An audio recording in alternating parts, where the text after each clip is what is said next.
میرے لیے خوشی کا موقع ہے کہ آج یہاں میں آپ حضرات کے ساتھ بیٹھا ہوا ہوں۔ میں جمعیت علماء ہند کا ایک خادم ہوں۔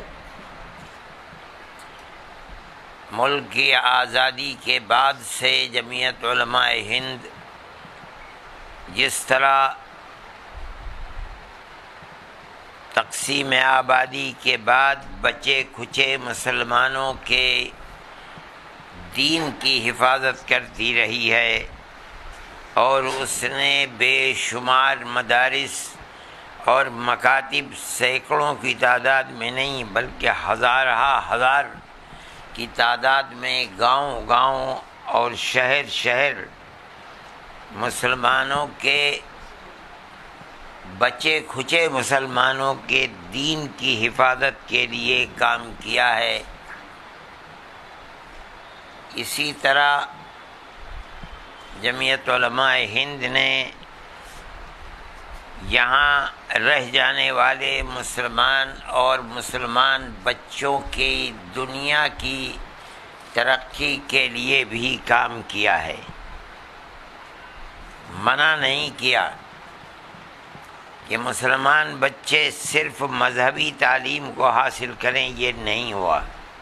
جمعیت علماء ہند نے آزادی کے بعد صباحی اور مسائی، صبح اور شام کے مکاتب بنائے، محلے محلے، مسجد مسجد۔ یہ کہا کہ جو بچے اسکول جاتے ہیں ان کو روکا نہ جائے۔ مسلمان قوم کو جس طرح مفتی کی ضرورت ہے، حافظ کی ضرورت ہے، عالم کی ضرورت ہے، اسی طرح مسلمان قوم کو ڈاکٹر کی بھی ضرورت ہے، اسی طرح ایڈوکیٹ کی بھی ضرورت ہے، انجینئر کی بھی ضرورت ہے، پروفیسر کی بھی ضرورت ہے۔ اس لیے کہ جمہوریت کے معنی یہی ہیں کہ گورنمنٹ اپنے ملک میں بسنے والے لوگوں کی ترقی کے لیے جو بھی وسائل اس کے پاس ہیں بغیر کسی اونچ نیچ اور تخصیص کے لوگوں کی مدد کرے، اور لوگ اس سے استفادہ کرنے کے بعد اپنے ملک کی ترقی کے لیے جو جس طریقے پر بھی خدمت کر سکتے ہیں خدمت کریں۔ انہوں نے اس بنیاد کے اوپر مسلمان کو دنیا کی تعلیم سے روکا نہیں، لیکن یہ ضرور کہا کہ صرف دنیا کی ترقی کے اندر اگر اپنے دین کی حفاظت نہیں ہوگی اور مسلمان یہ نہیں سمجھے گا کہ وہ اور اس کے باپ دادا پردادا مسلمان تھے تو دنیا کی یہ ترقی اس کی اس دنیا ہی پر ختم ہو جائے گی، آخرت کے اندر اس کو کچھ نہیں ملے گا۔ ہم بھی جمعیت علماء کے خادم ہیں۔ ہم نے ایک زمانہ اپنی زندگی کا جمعیت علماء کے ساتھ لگایا ہے۔ جمعیت علماء کی یہ تحریک رہی ہے کہ وہ مسلمانوں کو اس کے لیے کھڑا کرے کہ لوگ اپنی دولت کو بجائے اس کے کہ دنیا کی معاشی طریقے کے اوپر لگائیں، اپنی دولت کو مسلمان بچوں کی تعلیم اور دین کی حفاظت کے لیے اچھے اسکول اور کالج بھی بنائیں۔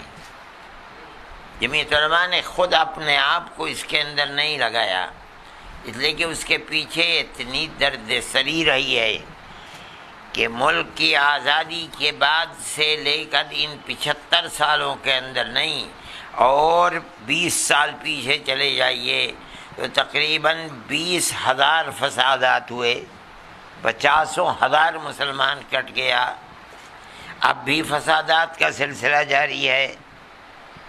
وہاں پہنچنا، یہ ثابت کرنا کہ مسلمان بالکل مفلوج نہیں ہے، اس کے سر پر کوئی ہاتھ رکھنے والا نہیں ہے۔ جمعیت علماء جہاں تک پہنچ سکتی تھی یا پہنچ سکتی ہے وہاں تک پہنچتی ہے۔ اس کے پاس اس کا موقع نہیں تھا کہ وہ خود اسکول قائم کرے، لیکن اس نے لوگوں کو یہ کہا کہ وہ بہتر سے بہتر اسکول قائم کریں، کالج قائم کریں۔ بہت لوگوں نے قائم کیے کالج، خاص طریقے کے اوپر۔ جنوبی ہند میں تو مسلمان تعلیمی اعتبار سے اپنے پیر پر کھڑا ہوا ہے، لیکن شمالی ہندوستان جو بدقسمتی سے انتہائی زیادہ تعصب کے دلدل میں پھنسا ہوا ہے، یہاں اس طرح کی صورت نہیں آ سکی۔ ہم آج بھی لوگوں سے ملتے ہیں، ہم لوگوں سے کہتے ہیں کہ آپ کو خدا نے دولت دی ہے تو آپ اس دولت کا استعمال اس طرح کیجئے، یہ ایک قوم کی خدمت بھی ہے اور بہترین کاروبار بھی ہے، آپ اس کے لیے اپنے آپ کو لگائیے۔ لوگ کہتے ہیں جمعیت علماء بنائے، ہم جانتے ہیں کہ ہم نہیں کر پائیں گے۔ ہم جتنا رات اور دن پھنسے ہوئے ہیں اور جس طرح اپنی جان کو لگائے ہوئے ہیں مسلمانوں کے معاملات میں، ہمارا کوئی کاروبار نہیں، ہم تو کوئی کاروبار کرتے نہیں ہیں۔ ہماری زندگی جمعیت علماء کے پلیٹ فارم پر مختلف جہاد سے مسلمانوں کی خدمت پر لگی ہوئی ہے۔ مصیبت زدہ لوگوں کے ہم امداد مذہب سے اوپر اٹھ کر کرتے ہیں۔ ہمیں نہیں دیکھتے کہ کون مسلمان ہے کون ہندو ہے، ہم ان کی خدمت برابر کرتے ہیں۔ یہ جمعیت علماء کا ایک نظریہ رہا ہے اور آج تک ہے۔ اسی نظریے کے ماتحت آج سے تقریباً 18-20 سال پہلے مجھے یہ خیال ہوا، میں اس وقت جوان تھا تقریباً، کہ ہمیں دیوبند جیسی مفلوق الحال بستی، جس کے پاس کوئی کاروبار نہیں ہے، کوئی فیکٹری نہیں ہے، کچھ کرنے کے لیے نہیں، غریب بستی ہے، دنیا میں پہچانی جاتی ہے صرف اور صرف دارالعلوم دیوبند کے نام سے، ورنہ اس بستی میں کچھ بھی نہیں ہے۔ ان بچوں کے لیے ہمیں جدید تعلیم، جس میں 1 گھنٹہ ہم مذہبی تعلیم کا رکھیں گے، ہمیں اسکول بنانا چاہیے۔ ہم نے اس کے لیے زمین خریدنی شروع کر دی، اپنے احباب کے تعاون سے۔ اب تو وہ دنیا سے چلے گئے، سب سے پہلے جو ہم نے اسکول بنایا تھا، اللہ ان کی مغفرت فرمائے، انہوں نے ہماری مدد کی، ہم نے اس کے لیے زمین خریدی، اسکول بنایا، لیکن ہماری لائن نہیں تھی وہ۔ ہم تو مدرسوں کے پڑھنے والے لوگ ہیں، ہمیں ایسے آدمی بھی نہیں ملے کہ جو اس میں صحیح رخ پر ہماری مدد کر سکتے ہیں، لیکن ہم لگے رہے۔ ہم اگر قرآن ہاتھ میں لے کر یہ کہیں تو انشاءاللہ ہم حانث نہیں ہوں گے کہ 18 سال میں کسی مہینے میں 1 پیسے کی بھی ہمیں آمدنی نہیں ہوئی، تو ہم حانث نہیں ہوں گے۔ لیکن ہم نے ہمت بھی نہیں ہاری، ہم پیسہ لگاتے رہے اس کے اندر۔ پھر ہم سے لوگوں نے کہا کہ بھئی تمہیں آگے بڑھنا چاہیے اور عمارت بناؤ، اس کے اندر بچوں کو رکھو۔ ہم نے ایک عمارت اور تقریباً اس زمانے میں 1.5 کروڑ، آج اگر ہم بناتے تو 3 کروڑ روپیہ خرچ ہوتا، وہ بھی بنائی۔ پھر ہم وہ کام نہ کر سکے تو ہم نے اس کے اندر B.Ed کالج بنا دیا۔ مشکل یہ ہے کہ B.Ed کالج میں مسلمان بچے ہمیں نہیں ملے، غیر مسلم بچے، اور وہ بھی لوور کلاس کے بچے۔ خیر ان کی جو فیس تھی وہ گورنمنٹ ہمیں دینے لگی۔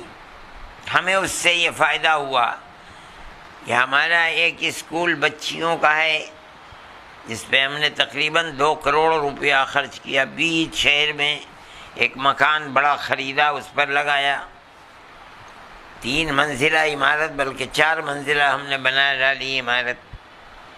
اس کے اندر بچیاں پڑھ رہی ہیں، ابھی ابتدائی درجے میں ہے، تیسری کلاس چل رہی ہے۔ پھر ہم نے بچوں کا چل رہا تھا تقریباً 18 سال سے، ہمیں اس بی ایڈ کالج سے ان کی تنخواہ دینے کے لیے پیسہ مل جاتا تھا، ہمیں دگنا سکون ہوا۔ لیکن آج کل گورنمنٹ کے حالات خراب ہیں، یو پی گورنمنٹ کے بھی حالات خراب ہیں مالی اعتبار سے، اب آج کل وہ پیسہ بھی ہمیں نہیں مل پا رہا ہے۔ ٹھیک ہے، ہمارا تو کام کسی منفعت کے لیے نہیں ہے، ہم تو خدمت کرنا چاہتے ہیں قوم کی۔ وہ لڑکے ہیں پڑھ رہے ہیں، ہم نے زیادہ توجہ کی دیہات کے بچوں پر، مسلمان بچوں پر، تاکہ شہر کے بچے تو ماں باپ ان کو پڑھا لیتے ہیں، بہت اسکول ہیں، لیکن ان کے پاس اسکول عام طور پر نہیں ہوتے ہیں، اور جو اسکول گورنمنٹ کے بنے ان کا کوئی معیار نہیں ہے۔ ان میں پڑھنے والا بچہ کمپٹیشن کے اندر بیٹھ جائے، یہ اس کے اندر ہمت نہیں ہو پاتی ہے۔ ہمیں اس پر بڑی مشکل کا سامنا کرنا پڑا کہ جو شہر کے بچے آتے تھے، جیسے دیہات کے بچے آئے تو شہر کے بچوں کے سرپرستوں نے انہیں بھیجنا بند کر دیا کہ ہم اپنے بچے کو دیہات کے بچوں کے ساتھ نہیں رکھیں گے، ان کی عادات خراب ہو جائیں گی۔ مگر ہم تو ایک مقصد کے تحت چلے تھے، اس لیے ہم نے ان میں سے کسی چیز کی پرواہ نہیں کی۔ ہمارا تو ہر مہینے خسارہ 80,000، 1,00,000، 1,20,000، 1,40,000 یہ ہوتا رہا، اور ہم اللہ کی مدد سے کرتے رہے آج تک۔ اس کو تقریباً 18-20 سال گزر گئے ہیں۔ پھر ہم سے لوگوں نے کہا کہ بھائی تمہارا خسارہ پورا ہونے کا بئی معنی کہ پیسے تم کو اتنے مل جائیں کہ تم اپنے اسکول اور کالج کی تنخواہ ادا کر دو، تم ڈگری کالج بناؤ۔ ہم نے ڈگری کالج بھی اپنے احباب کے تعاون سے بنا دیا، اس میں تقریباً 1.5 کروڑ روپیہ لگایا ہم نے۔ نور نواز صاحب نے دیکھا اس کو، اور مجھے بڑی خوشی ہے کہ انہوں نے یہ کہا کہ بھائی ہر وہ چیز جس کی ضرورت تھی وہ سب یہاں موجود ہے، کچھ کرنے کی ضرورت نہیں۔ اس کے بعد لاک ڈاؤن لگ گیا، وہ چل نہیں سکا۔ ہمارے بنانے کا مقصد اگرچہ ہماری یہ لائن نہیں ہے، ہم سے کہے کہ بھائی 1 مدرسہ بنا دو، ہم 5 مدرسے بنا دیں گے، جو ہماری زندگی ہی مدرسوں میں گزری ہے، ہم اس کو کچھ نہیں جانتے۔ لیکن ہمارے سامنے ایک مقصد تھا، اور وہ مقصد پیسہ کمانا، اللہ جانتا ہے کچھ نہیں تھا۔ مقصد تو صرف یہ تھا کہ ہم مسلمان بچوں کے لیے کچھ کر سکیں، اس کے سوا کوئی مقصد نہیں تھا، اور ہم اس کے لیے آج تک ہم نے ہمت نہیں ہاری ہے۔ ہم ایسے لوگوں کو پکڑتے بھی رہتے تھے کہ بھئی جو جانتے ہیں ان کو، دیوبند آ گئے تو ہم انہیں لے کر کے بھی گئے، ہم نے دکھلایا۔ ابھی میری ملاقات خالد صاحب سے ہو گئی، انہوں نے نور نواز صاحب کا ذکر کیا، بھائی یہاں سینٹر چلاتے ہیں اور مظفر نگر ہی کے رہنے والے ہیں۔ میں نے کہا بھائی ہمیں ایسے لوگوں کی تلاش ہے، ملاؤ۔ انہوں نے ان کا نام بھی دیا اور ان کا فون نمبر بھی دیا، لیکن میں اپنے جھگڑوں کے اندر جمعیت کے جماعت کے پھنسا رہا، میں ان کو فون نہیں کر سکا۔ پھر میں نے ان کو فون کیا، پھر میں نے نواز صاحب کو بھی فون کیا، اور میں نے یہ کہا کہ بھئی آپ دیوبند آئیں اور آ کر کے دیکھیں ہمارے اداروں کو۔ ہم یہ چاہتے ہیں کہ ہم غریب مگر باصلاحیت بچوں کے لیے اگر کوچنگ سینٹر ممکن ہے اور یہاں بن سکتا ہے تو آپ ہماری عمارتوں کو دیکھیے، ہمارے پاس زمین بھی موجود ہے۔ ہم ان 18 سالوں کے اندر ہم نے 5 بیگھے سب سے پہلے زمین خریدی تھی، 1,25,000 روپئے بیگھا، 18-20 سال پہلے۔ ہم سے وہاں کے لوگوں نے کہا بھائی تم نے زمین کے ریٹ خراب کر دیے، بھلے یہاں زمین 1,25,000 روپئے بیگھا ہوگی۔ بھائی ہم نے کہا ہم نے ہر جگہ تلاش کیا، ہمیں اس سے اچھی جگہ ہمیں نہیں ملی۔ بالکل جہاں میں رہتا تھا جس مکان میں، اس سے 1 کلومیٹر وہی روڈ سیدھے چلے جائیے، وہاں پہنچ جائیے۔ پھر ہم نے اس کے ارد گرد زمینیں خریدنی شروع کر دیں۔ اللہ کا فضل ہے، اس وقت ہمارے پاس زمین تقریباً 25-30-35 بیگھے زمین ہے، بہت زمین ہے۔ ہم اس کے اندر ہم نے آدھی سے بھی کم زمین کے اوپر بی ایڈ کالج بھی بنا لیا، پھر ہم نے ڈگری کالج بھی بنا دیا، اس سے پہلے 8ویں تک کا اسکول بھی ہے، شہر کے اندر جا کر کے ہم نے بچوں کا بھی اسکول بنا دیا۔ یہ سب کام ہم نے کر لیے، مگر ہمیں راستہ کامیابی کا نہیں مل رہا تھا۔ انہوں نے دیکھ کر بلڈنگ کو پسند کیا، ہماری ان سے بات ہوئی کہ بھائی آپ ہماری مدد کریں، اس راستے پر چل کر جہاں ہم مسلمان بچوں کی، خاص طور پر کوئی قید نہیں ہے کہ مسلمان اور غیر مسلم کی ہم کوئی قید کریں گے، نہیں، اگر باصلاحیت بچے اور غریب بچے ہمارے پاس آتے ہیں تو ہم ان کو واپس نہیں کریں گے انشاءاللہ، اگرچہ وہ ہندو ہوں گے۔ ہم یہ چاہتے ہیں کہ ہم ان بچوں کے لیے کوئی کوچنگ سینٹر بنائیں، یا آپ ہمیں یہ لائن دیجئے کہ ہمیں اس کے اندر جا کر کے اور ڈگری کالج بنانا چاہیے، آپ ہماری رہبری کریں، اس لیے کہ آپ کو تجربہ ہے، ہمیں تجربہ نہیں ہے۔ میں ان کا بہت ممنون و مشکور ہوں کہ انہوں نے مجھے راستہ دکھلانے کے لیے میری مدد کی، اللہ ان کی مدد فرمائے۔ اب میں بوڑھا ہو گیا ہوں، میری عمر 80-82 سال کی ہو گئی ہے، میں چاہتا ہوں کہ اپنی زندگی کے اندر جو میں نے اتنا پیسہ خرچ کر کے، میں ہو سکتا ہے کہ 15-20 کروڑ روپیہ میں نے اس کے اوپر خرچ کر دیا، اس سے بھی زیادہ خرچ کر دیا ہو،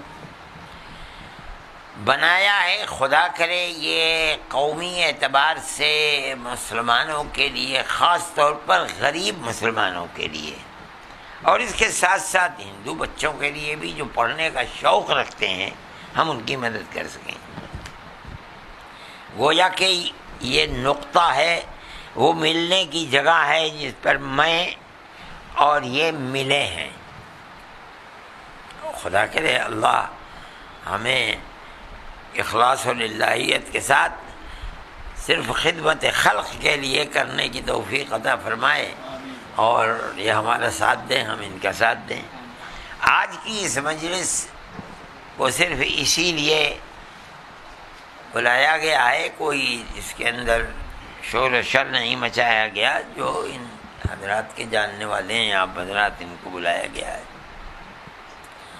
ہم نے یہ طے کیا ہے کہ ہم کوچنگ سینٹر بنائیں گے انشاءاللہ، ان کا چل ہی رہا ہے، یہاں بھی بنائیں گے، دیوبند میں بھی بنائیں گے۔ وہ بہترین عمارت ہے، بہت اچھی عمارت ہے، اور اس کے اندر ہم ایک طبقے کو جو بہترین اعلیٰ سے اعلیٰ تعلیم حاصل کرنے والا ہے، قطع نظر اس کے کہ وہ کون ہے، اگر وہ غریب ہے اور پڑھنے کا شوقین ہے تو ہم ان بچوں کو 100 بچوں کو بغیر کسی فیس کے پڑھائیں گے، کوچنگ کرائیں گے انشاءاللہ۔ اس کے بعد جو دوسرے بچے ہیں، ہم ان کے اندر اس کی اس حیثیت کے مطابق کہ اس کے باپ کی کیا حیثیت ہے اور اس کی کیا حیثیت ہے، اس اعتبار سے ہم اس کو سہولت دیں گے، پیسہ لیں گے، اس کا کس طرح لیں گے پیسہ، وہ ہماری ایک گفتگو ہے جس کے اندر ہم بیٹھیں گے۔ ہم اس طریقے پر چاہتے ہیں کہ ابھی فی الحال ڈاکٹری کے لیے اور انجینئرنگ کے لیے کوچنگ کریں، اگر اللہ نے ہماری نصرت فرمائی اور مدد فرمائی اور ہم اس کے اندر کامیاب ہو گئے تو میری ایک بڑی پرانی دیرینہ خواہش ہے کہ ہم سول سروسز کے لیے کوچنگ سینٹر بنائیں انشاءاللہ، اور چونکہ اس کے اندر جو بچے کامیاب ہوں گے وہ اللہ کے بندوں کی خدمت کے لیے بہت بڑے مواقع ہیں ان کے پاس، اور وہ گورنمنٹ کی کرسی پر بیٹھ کر کے غریبوں کی بے پناہ مدد کر سکتے ہیں۔ خدا کرے اللہ ہماری مدد کرے اور ہم اس کے اندر کامیاب ہو جائیں۔ یہ ہماری اپنی دل کی خواہش تھی جس کو ہم نے آپ کے سامنے پیش کیا۔ ہم یہ سمجھتے ہیں کہ دنیا کی عصری تعلیم بھی ایسی چیز نہیں ہے کہ کوئی آدمی اس کی اہمیت کو ختم کر دے۔ ہمارے نزدیک اس کی بہت بڑی اہمیت ہے، بس ہم چونکہ مذہبی آدمی ہیں اور ہم یہ سمجھتے ہیں کہ مسلمان اگر اپنے مذہب سے جڑا ہوا نہیں ہے تو وہ چاہے بام عروج پر کہیں تک بھی پہنچ جائے، مگر وہ ایسی کنارے پر کھڑا ہوا ہے کہ ہو سکتا ہے کہ اس کی آخرت کی زندگی برباد ہو جائے۔ ہمارا نظریہ یہ ہے، ہم یہ چاہتے ہیں کہ بچے کو ہم اتنی مسلم بچے کو اتنی تعلیم دیں کہ جس سے وہ یہ جاننے لگے کہ میں مسلمان ہوں، بس اس سے زائد کوئی اور چیز نہیں ہے۔ ہم اس لیے یہ چاہیں گے کہ جو مسلم بچے ہیں ہم آدھا گھنٹہ، پون گھنٹہ، 1 گھنٹہ اس کو روزانہ صرف اسلام کی بنیادی تعلیم کے مسلمان کہتے کس کو ہیں